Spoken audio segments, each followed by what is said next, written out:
নমস্কার, আমি মধুমিতা ধারা ব্যান্ডেল থেকে বলছি। আমি স্বাস্থ্য সমৃদ্ধি কেন্দ্রের সুজয় স্যারকে অনেক অনেক ধন্যবাদ জানাই। আমি প্রথমে হোয়াটসঅ্যাপে সুজয় স্যারের সঙ্গে যোগাযোগ করে ওনার কাছে যাই, গিয়ে ওনার সঙ্গে আমার সমস্ত যে অসুবিধাগুলো হচ্ছিল সেগুলো আমি আলোচনা করি। তো উনি আমাকে খুব সুন্দর করে শিখিয়ে দেন যে জীবনশৈলী পরিবর্তন করে কিভাবে ওষুধ না খেয়ে সুস্থভাবে বেঁচে থাকা যায়, কিভাবে কাঁচা খাবার খাওয়া যায়, সেগুলো উনি আমাকে শিখিয়ে দেন। তো আর লিভার ক্লিনিং করার কথাও বলেন। আমি ওনার কথা মতো লিভার ক্লিনিং করি, আর কাঁচা খাবার কিভাবে খাই, যেগুলো উনি যেমনভাবে বলেছিলেন সেগুলো ঠিক সেরকমভাবে খাই।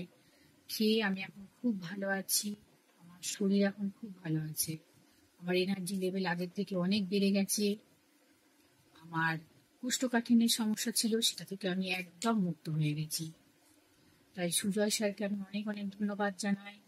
আর আপনাদেরও বলতে চাই যে আপনাদের যদি কারো এরকম সমস্যা থেকে থাকে, তো আপনারা স্বাস্থ্য সমৃদ্ধি কেন্দ্রে সুজয় স্যারের কাছে আসুন, ওনার কাছ থেকে শিখে নিন যে কিভাবে বিনা ওষুধে সুস্থভাবে বেঁচে থাকা যায়।